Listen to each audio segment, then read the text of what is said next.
अरे वो मर्द आहिन बैठा हुआ है, जिस दिन वो निकला वही अदालत खत्म करेंगे इसको इंशाअल्लाह। अरे वो मर्द आहिन जब आएगा, वो जो लफ्ज कहेगा वही आईन इंशाअल्लाह। अगर आजमा के देखना है, अगर आजमा के देखना है, अगर आजमा के देखना है तो किसी द्वार बाजार में जाके देखो, किसी जुमे पे जाके देखो, किसी फौजी पे जाके देखो। हर आईन और कानून उसके मरहूनी मिन्नत है। करो, आपको आपकी सोच पे सलाम है, आपकी डर को सलाम है।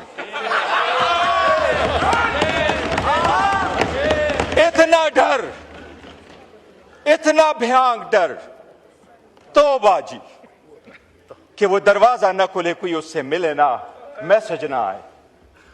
और एक चीज जनाब स्पीकर बताता हूं, हम उस मुल्क के वफादार हैं। कानून के तबादले करके, आईन के तबादले करोगे, आप क्या कहोगे? घर में आराम से बैठोगे? आप हमें साइडलाइन करके ये बावर करते हो कि आपकी सरकार को टिकाऊ मिल जाएगा। हर सरकार को ऐसा टिकाऊ मिलता है? क्या पार्लियामेंट इस कदर मजबूत होती है? किसने कहा है जनाब स्पीकर कि सदर को आप देते हैं immunity and that too for life? क्या सिर्फ एक बंदा है जो परफॉर्म करता है function in relation to the state? क्या गवर्नर फिर नहीं करता? क्या स्पीकर नहीं करता? क्या वजीर आजम फिर नहीं करता? हम अपने आप के लिए कानून बनाएं और अपने आप को कानून के मुहाफिज कहते हुए फिर अपने आप को इम्यूनिटी ले ले। हम अवाम के पास किस मुंह से जाएंगे? वो अवाम जो बेचारी सफर हो चुकी है, जिनके पास मिलने को खाना नहीं मिलता, जिसके हॉस्पिटल में बेड नहीं है, जिसके लिए जो वो अगर थाने में चला जाए वहां इंसाफ नहीं है, अदालतों में इंसाफ नहीं है, तो क्या हम सिर्फ एक फरके में ऊपर फरका बना दे? एक एलीट क्लास ऑलरेडी एग्जिस्ट कर रही है, एक और एलीट क्लास लेके आए जो कानून से भी बालातर हो। और आपके सारे बहाने खत्म हो गए।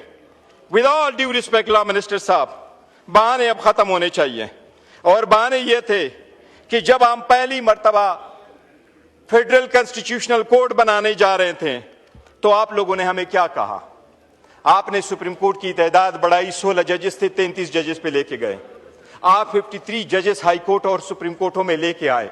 मैंने आपको 16 सितंबर में यहां कहा कि 56,000 केसेस सुप्रीम कोर्ट में पेंडिंग है। वो केस जिसके लिए आप फेडरल कॉन्स्टिट्यूशनल कोड बना रहे हैं, जिसको आपने प्रिसाइसली कहा कि वो आईनी मसाइल कहेंगे, वो सुप्रीम कोर्ट में आज भी फकत 148 केसेस है।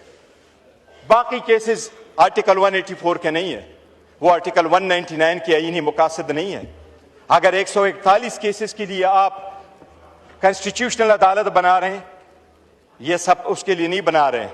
जनाब स्पीकर, आवाम के बुनियादी हकूक का हुकूमत के खिलाफ, हुकूमत की जद-ओ-कोब में जो लोग आ जाते हैं, उनके खिलाफ लोगों के पास एक किला होता है, अदलिया किला की हैसियत से ये उस किला को फतह करना चाह रहे हैं और अपनी मर्जी के पैसे ले लेना चाह रहे हैं।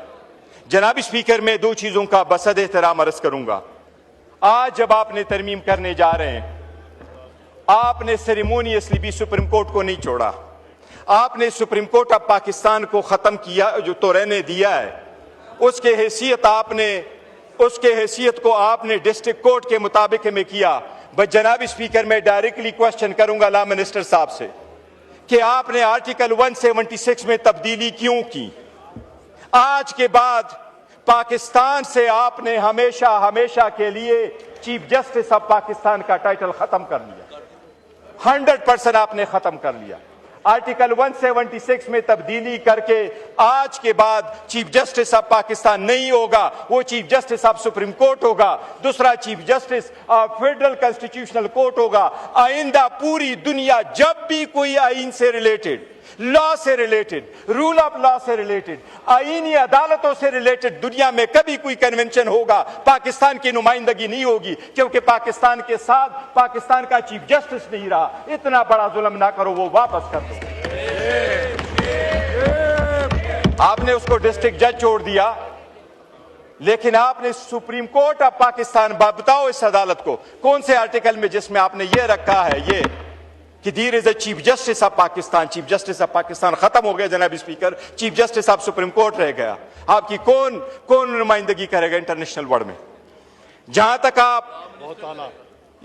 तक आप फेडरल कॉन्स्टिट्यूशनल कोर्ट लेके आ रहे हैं जनाब स्पीकर साहब, मिनटों के हिसाब से होता है।